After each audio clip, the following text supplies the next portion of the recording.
All right, it's another bubble in this ocean of existence. Welcome. Greetings. My name is Julian, and in this series of videos, I'm talking about the four gatekeepers to self realization, these four noble qualities as laid out in Vasistha's yoga, the yoga Vasistha. In the previous video, I spoke about self-reflection. I gave some practical advice or tips on how to work with that spirit of inquiry.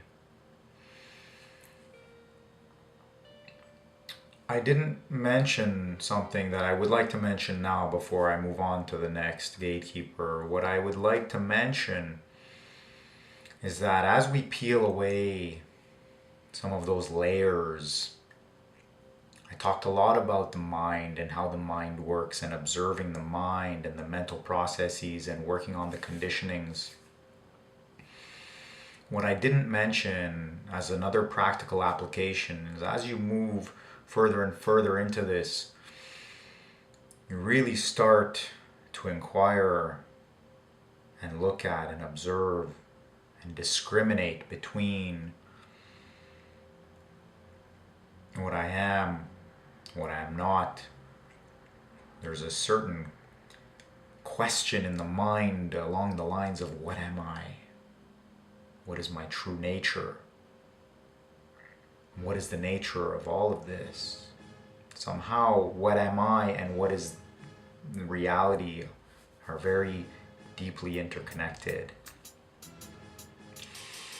And so a practical thing to do on that level, in order to develop that discrimination,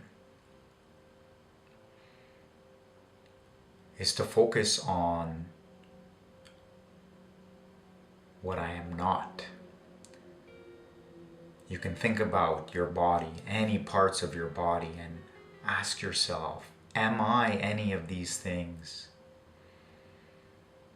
You can think specifically about your limbs, your torso, your organs,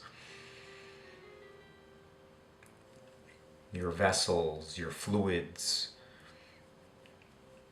the microbiology, bacterias, your individual cells, all of the things that are involved in your flesh and bones physical body, as well as the processes. Am I these things? How are these things related to myself, I? And you can consider, am I my emotions? Am I my thoughts? Consider your relationship to the emotions, the thoughts, the mind itself. Am I my knowledge? Am I my understanding? Am I the intellect which intellectualizes all of this?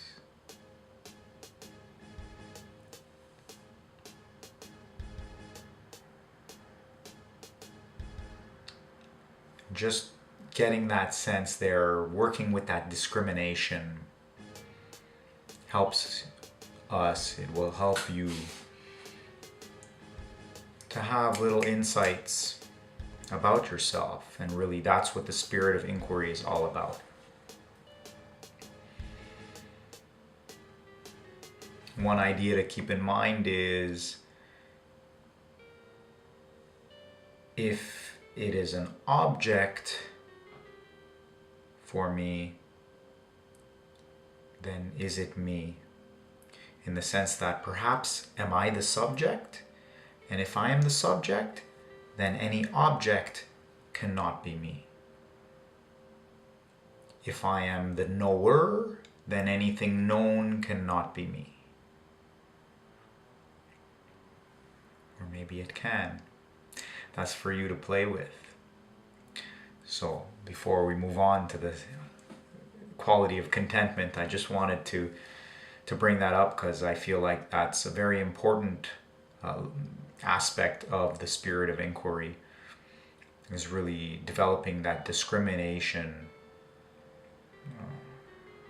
to know the difference.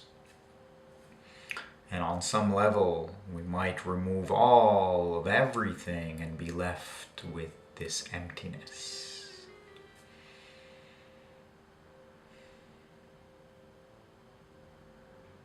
But perhaps that emptiness has a certain quality. For the Advaita Vedantins and within the Yoga Vasistha, that emptiness is called consciousness, pure consciousness. And it's equated with the supreme existence, consciousness, bliss, the infinite existence, consciousness, bliss.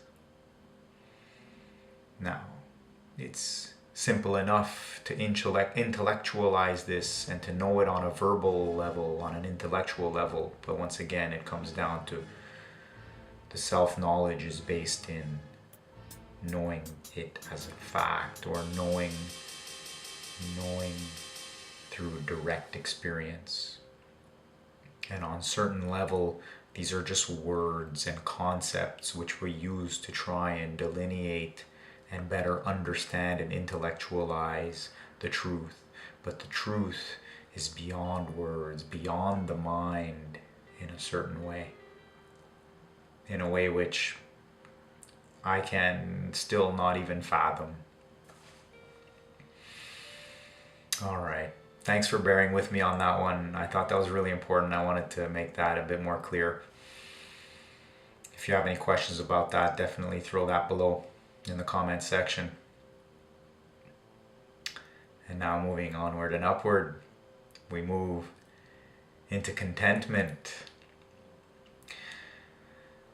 These qualities, these gatekeepers, are not successive. In fact, it's considered that even just by practicing one of them alone, the others will develop. By virtue of practicing that one, by its own virtue, the others come into being as well. So what is contentment in this case?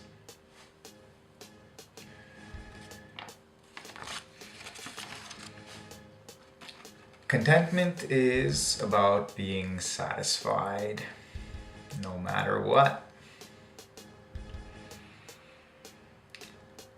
It's about being satisfied with what comes unsought. Whether it's something pleasant or painful, something liked or disliked. Again, it relates back to that desire and aversion. There is no desire or aversion here because one is content within oneself. There is no condition upon which one derives contentment or discontentment for that matter. It's just about being satisfied within oneself in such a way that it doesn't mean that we don't experience the emotions, the different emotions, the pleasant and unpleasant emotions, the positive or the negative emotions. They still run their course, they still arise and pass away. But within that, there's a certain detachment there because one is content or is working on cultivating, developing that contentment. One is content within oneself, regardless of what's going on. Once again, it's through continual working on cultivating, developing that we get better and better and better at this, right? Become more and more and more content within oneself.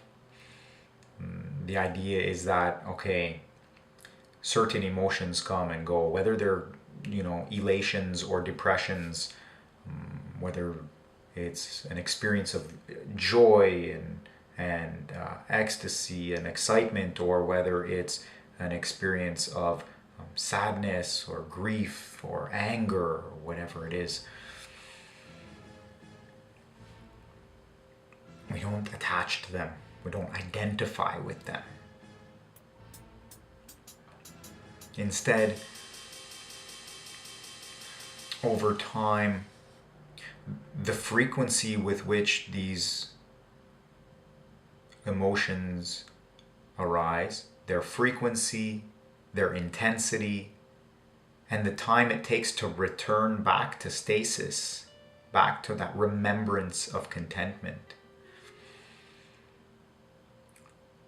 it's reduced. The frequency reduced, the intensity reduced, the time it takes to return back reduced. And more we go, the more and more it's reduced. The more and more it's cultivated, the less frequent, the less intense, and the less time it takes to return back to that homeostasis of contentment.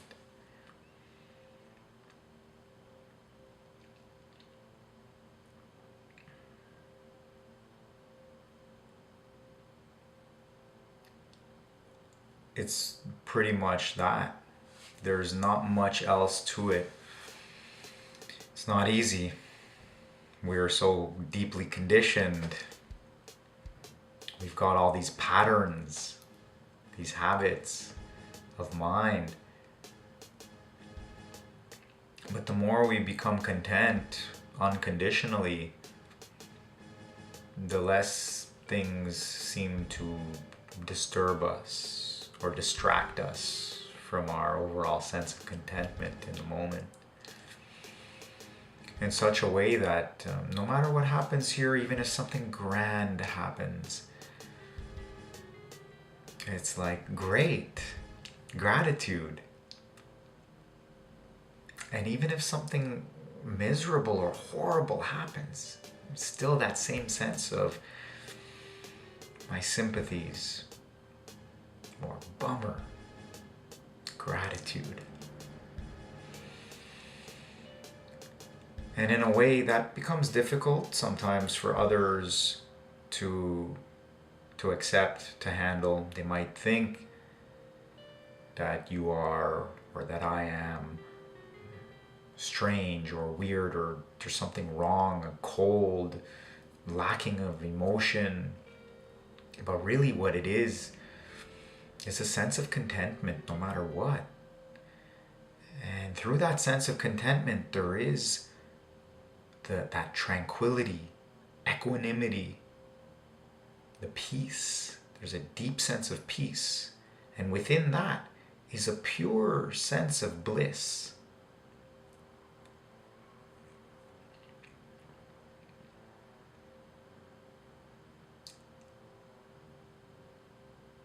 So what can we do with this in our daily lives? Well, from moment to moment, we can recognize whether we are reliant on or needing some external condition in order to satisfy us, in order to make us feel content, or whether we are just content within ourselves, pure and simple. That doesn't mean we can't be content if something satisfying comes our way. But the idea is that we're not out seeking things for the sake of contentment. We are already content. So consider for yourself, how content am I in that sense? Do I feel satisfied within myself?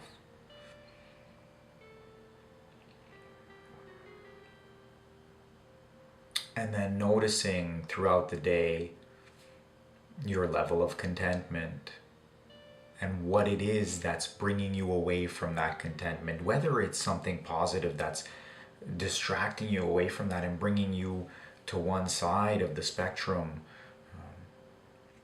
or whether it's something negative bringing you to the other side of that spectrum.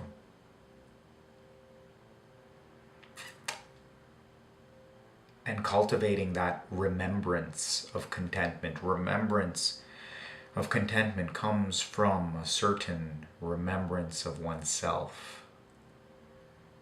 Again, back to that discriminating of I am and I am not.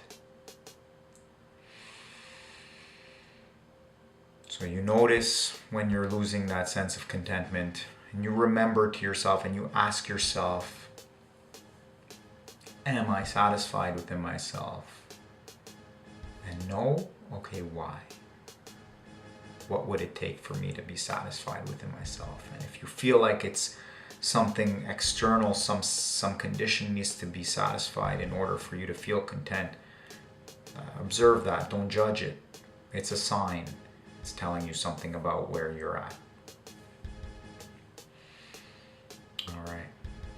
That's it for now. I hope you've enjoyed this one. I hope it's been clear to you. Once again, revisit these videos as you need. I'm sure there's a lot in there for you to digest.